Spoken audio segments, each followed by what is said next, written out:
नमस्कार दोस्तों, स्वागत है आपका हमारे YouTube चैनल ओनली कहानियाँ में। आज हम सुनाने जा रहे हैं आपको धर्मवीर भारती की कालजयी उपन्यास गुनाहों के देवता का भाग 2। बिसरिया ने आंखें खोली और एक गहरी सांस लेकर बोला, मैं सोच रहा था कि आखिर प्रेम क्या होता है, क्यों होता है, कविता क्यों लिखी जाती है, फिर कविता के संग्रह उतने क्यों नहीं बिकते जितने उपन्यास या कहानी संग्रह। बात तो गंभीर है, कपूर बोला। जहाँ तक मैंने समझा और पढ़ा है, प्रेम एक तरह की बीमारी होती है, मानसिक बीमारी, जो मौसम के बदलने के दिनों में होती है, मसलन क्वार कार्तिक या फागुन चैत। उसका संबंध रीढ़ की हड्डी से होता है और कविता एक तरह का सन्निपात होता है। मेरा मतलब आप समझ रहे हैं ना मिस्टर सिबरिया? सिबरिया नहीं, बिसरिया, ठाकुर साहब ने टोका। बिसरिया ने कुछ उजलत, कुछ परेशानी और कुछ गुस्से से उनकी ओर देखा और बोला, क्षमा कीजिएगा, आप या तो फ्रायडवादी हैं या प्रगतिवादी। आपके विचार सर्वदा विदेशी हैं। मैं इस तरह के विचारों को घृणा करता हूँ। कपूर कुछ जवाब देने ही वाला था कि ठाकुर साहब बोले, अरे भाई, बेकार उलझ गए तुम लोग, पहले परिचय तो कर लो आपस में। ये हैं चंद्र कुमार कपूर, विश्वविद्यालय में रिसर्च कर रहे हैं, और आप हैं रविंद्र बिसरिया, इस वर्ष MA में बैठ रहे हैं, बहुत अच्छे कवि हैं। कपूर ने हाथ मिलाया और गंभीरता से बोला, क्यों साहब, आपको दुनिया में और कोई काम नहीं मिला क्या जो आप कविता कह रहे हैं? बिसरिया ने ठाकुर साहब की ओर देखा और बोला, ठाकुर साहब, यह मेरा अपमान है, मैं इस तरह से सवालों का आदी नहीं हूँ, और उठ खड़ा हुआ। अरे बैठो बैठो, ठाकुर साहब ने हाथ खींचकर बिठा लिया। देखो कपूर का मतलब तुम समझे नहीं। उसका कहना यह है कि तुम इतने प्रतिभा के धनी हो, लोग तुम्हारी प्रतिभा का आदर करना नहीं जानते, इसीलिए उन्होंने सहानुभूति में तुमसे कहा कि तुम कोई और काम क्यों नहीं करते, वरना कपूर साहब तुम्हारी कविता के बहुत शौकीन है, मुझसे बराबर तारीफ करते हैं। बिसरिया पिघल गया और बोला, क्षमा कीजिएगा, मैंने आपको गलत समझा। अब मेरा कविता संग्रह छप रहा है, मैं आपको अवश्य भेंट करूंगा। और फिर बिसरिया ठाकुर साहब की ओर मुड़कर बोला, अब लोग मेरी कविताओं की इतनी मांग करते हैं कि मैं परेशान हो गया हूँ। अभी कल त्रिवेणी का संपादक मिले, कहने लगे अपना चित्र दे दो। मैंने कहा कि कोई चित्र नहीं है, तो पीछे पड़ गए। आखिर मैंने आइडेंटिटी कार्ड उठा कर दे दिया। वाह, कपूर बोला, मान गए आपको हम।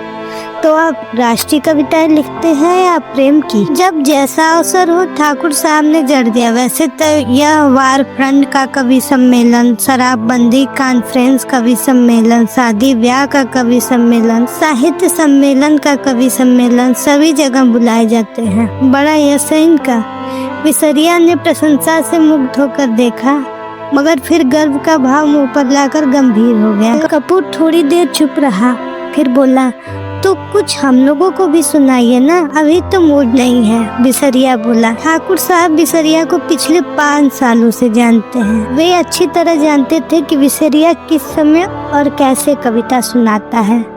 अतः बोले, ऐसे नहीं कपूर, आज शाम को आओ, जरा गंगा जी चले, कुछ बोटिंग रहे, कुछ खाना पीना रहे, तब कविता भी सुनना। कपूर को बोटिंग का बेहद शौक था, फौरन राजी हो गया और शाम का विस्तृत कार्यक्रम बन गया। इतने में एक कार उधर से लाइब्रेरी की ओर गुजरी। कपूर ने देखा और बोला, अच्छा ठाकुर साहब, मुझे इजाजत दीजिए, अब चलूं लाइब्रेरी में। वे लोग आ गए। आप कहाँ चल रहे हैं? मैं जरा जिम खाने की ओर जा रहा हूँ। अच्छा भाई, तो शाम को पक्की रही? बिल्कुल पक्की, कपूर बोला और चल दिया। लाइब्रेरी के पोर्टिको में कार रुकी थी और उसके अंदर ही डॉक्टर साहब की लड़की बैठी थी। क्यों सुधा, अंदर क्यों बैठी हो? तुम्हें ही देख रही थी चंदा। और वह उतर आई, दुबली पतली नाटी सी साधारण सी लड़की, बहुत सुंदर नहीं, केवल सुंदर, लेकिन बातचीत में बहुत दुलारी। चलो अंदर चलो, चंदर ने कहा। वह आगे बढ़ी और खिटक गई और बोली, चंदर, एक आदमी को 4 किताबें मिलती है ना? हाँ, क्यों? तो उसने बहुत भोलेपन से मुस्कुराते हुए कहा, तो तुम अपने नाम से मेंबर बन जाओ और 2 किताबें हमें भी दे दिया करना। बस ज्यादा का हम क्या करेंगे। नहीं, चंदर हंसा। तुम्हारा दिमाग तो खराब नहीं हुआ? क्यों नहीं बनती मेंबर? नहीं, मुझे शर्म आती है। तुम बन जाओ ना मेंबर हमारी जगह, अगली कहीं की। चंदर ने उसका कंधा पकड़कर आगे चलते हुए बोला, वाह रे शर्म, अभी कल ब्याह होगा तो कहना चंदर तुम मेरे जगह पर बैठ जाओ। कॉलेज में पहुंच गई लड़की, लेकिन शर्म नहीं छोटी इसकी। चल अंदर। और वह हिचकती, ठिठकती, झेपती और मुड़ मुड़ कर चंदर की ओर रूठी हुई निगाहों से देखती अंदर चली गई। थोड़ी देर बाद सुधा 4 किताबें लादे हुए निकली। कपूर ने कहा, लाओ मैं ले लूं। तो बांस की टहनी की तरह लहर कर बोली, सदस्य मैं हूँ तो तुम्हें क्यों दूं किताबें? और जाकर कार के अंदर किताबें पटक दी। फिर बोली, आओ बैठो चंदर, अब मैं घर जाऊंगा। हो यह देखो। और उसने भीतर से कागजों का एक बंडल निकाला और बोली, देखो यह पापा ने तुम्हारे लिए दिया है। लखनऊ में कॉन्फ्रेंस है ना, वही पढ़ने के लिए यह निबंध लिखा था उन्होंने। शाम तक ये टाइप हो जाना चाहिए। जहाँ संख्याएं हैं वहाँ आपको खुद बैठकर बोलना होगा। और पापा यह सुबह से ही कही गए हैं, समझे जनाब? उसने बिल्कुल अल्हड़ बच्चों की तरह गर्दन हिलाकर शोक स्वरों में कहा। कपूर ने बंडल ले लिया और कुछ सोचते हुए बोला, लेकिन डॉक्टर साहब का हस्तलेख इतने पृष्ठ शाम तक कौन टाइप करेगा? इसका भी इंतजाम है। और अपने ब्लाउज से एक पत्र निकालकर चंदर के हाथों में देती हुई बोली, यह कोई पापा की पुरानी ईसाई छात्रा है, टाइपिस्ट। इसके घर मैं तुम्हें पहुंचा देती हूँ।